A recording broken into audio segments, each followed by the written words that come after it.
We are in the 23rd day of the Sfirah, our counting. 23, if you put the digits together, 2 and 3 will give you 5. We know that there are 5 chasadim and 5 gvurot. Chasadim, kindness and charitable acts, but we're going to focus today on the 5 gvurot. Gvura is judgment, is din, severity, but also is restriction or contracting, limiting.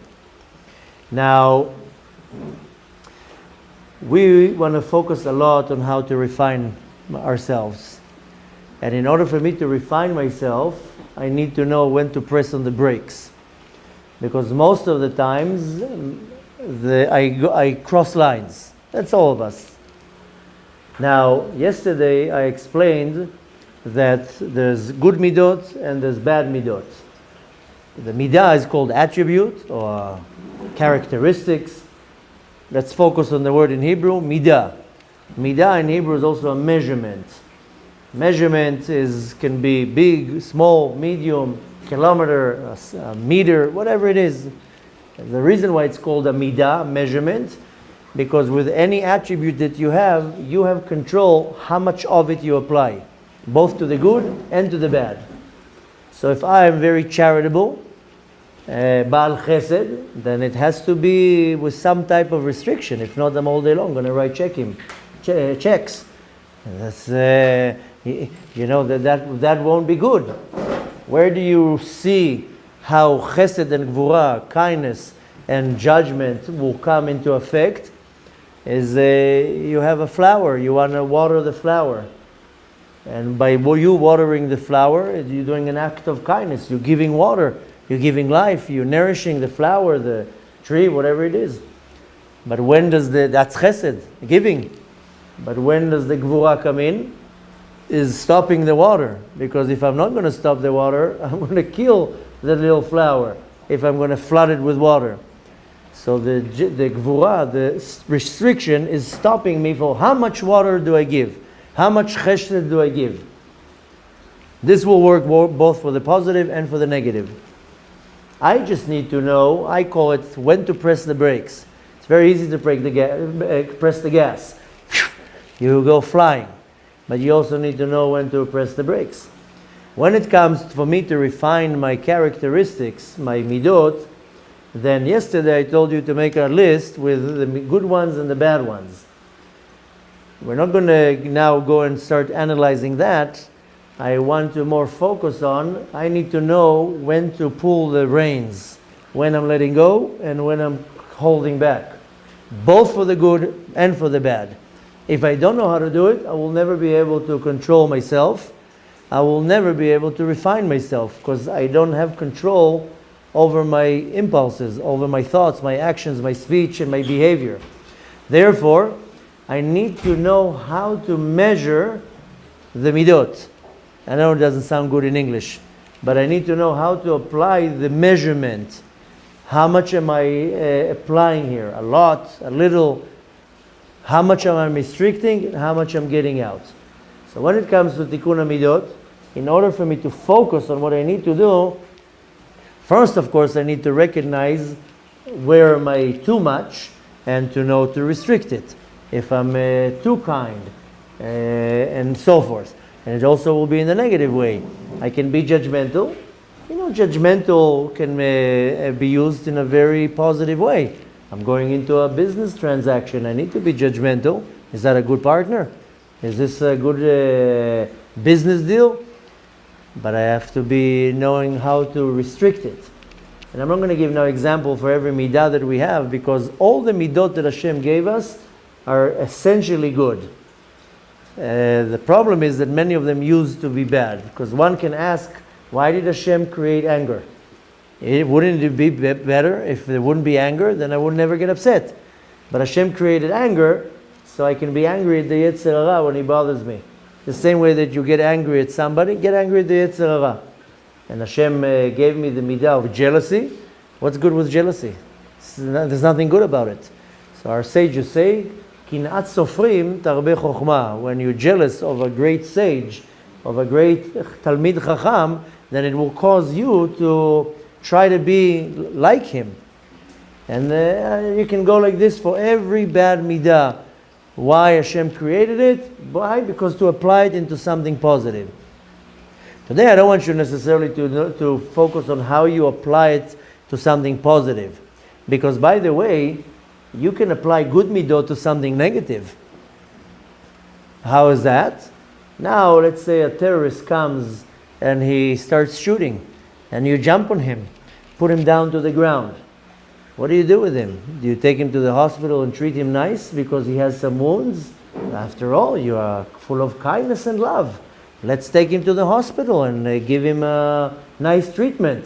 Or maybe like the Israeli government, put him in a 5-star hotel for 10 years where he can get a master's, an MBA. He has internet. It's not a 5-star hotel. It's more like a 4.5-star hotel. But he's getting a prize for stabbing somebody or killing people. He's getting, in sponsorship of the Israeli government, a 5-star hotel for 10, 20 years. That's too much. That's where you get kindness. This is not where you apply kindness. The guy just came to kill you. You chop into pieces. You don't give him any treatment here. That's a terrorist. You don't apply chesed on somebody who comes to kill you. So you can see that also good midot can be applied in a completely wrong way. It's almost like a person breaks into your house and you're telling him with a code to the safe. The guy just broke into your house. So the point we want to not only apply, of course we want to apply everything, is to get to some type of a system that I know how to put a measurement on every attribute. And that can only be done with the gvurot, with the midah of gvura. And again, don't take now the analogy of chesed and gvura, when to put the restrictions. Rather, I need to know when I need to limit something. It can be also a very large amount, but it's still limited. The only thing that is not limited is the Kadosh Baruch Hu. Everything else is limited. Even if you take all the numbers in the world, they take now a gazillion, trillion, whatever, it's still limited. It's still a certain amount of numbers. So the point what I need to take is, how am I applying restriction to my good midot and to my bad midot? How do I control it? You can give an analogy like controlling the reins of a horse. When do you let go so the horse can go fast a little bit when you're pulling back? The same thing you can apply to when you're opening a valve. How do you say valve? Valve. You're opening, how much water will come out? You put too much, it will be destructive. You put a little bit, it's not going to be any benefit. So now, what you need to start developing, and that you have to develop by yourself. Nobody can help you with that. Is that you recognize the midah. Now, how much of it am I applying here? How much patience? How much love? How much anger? How much impatience? How much judgmental jealousy and so forth? Because in some cases, you have to put a little bit of spices.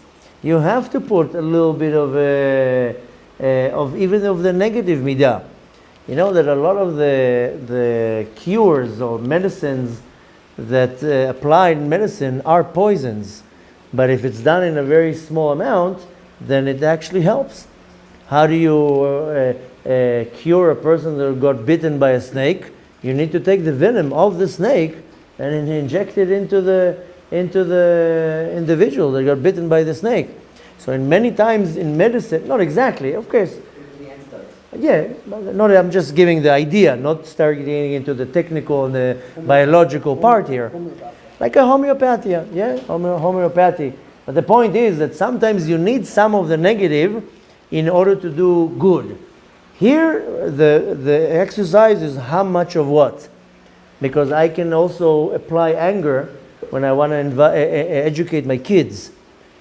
And the Shulchan Aruch even says you have to apply anger, pretending, like raising the voice and pretending you're very upset to raise the kids, that you have some fear. You have to know how to put them in the right place. But you need to know how much of that you need to apply. Not to start, chas v'shalom, starting to hit the kids. Chas v'shalom. You need to know how to restrict yourself. Bottom line, you got the point. You need to figure out a system, what type of ruler you're using to measure the attributes and how to apply it. Is it easy? Very hard, because you need to know, this now comes the question, how much do I put of that? So for now I'm going to leave you with the enigma to figure it out by yourself. Later on we'll go to some classes when you know how to apply what and when. For now, just come to the recognition and to the understanding that everything that you do has to be with control. And if you know how to master this, then for that our sages said, Ezu agibor hakovesh et yitzro. Who's a hero or not a hero? Gibor is more like a mighty person. I would try to say it in a different word. Gibor comes from gvura. That's why it uses the name Gibor. Gibor is brave, or a mighty person, or like a warrior. But it comes from the gvura. That's why it uses the name Gibor. Who is a person who Gibor, who knows to apply gvura? Hakovesh et yitzro. He knows to overpower his desire, both for the good and the bad. So we need to become this gibor, that I know how to apply the gvura in the right way. The gvura, I look at it always as a valve. How much you're opening, how much you're closing. You know, in Hebrew there's a better word to that. It's called vasat. Vasat, how would you say vasat? Vasat is regulator. Okay, I like that. Regulator. Vasat is how much you putting to each side. Why? To bring to a perfect balance. Now, if there's only good, you'll never have a perfect balance. You'll be tilting too much to the good.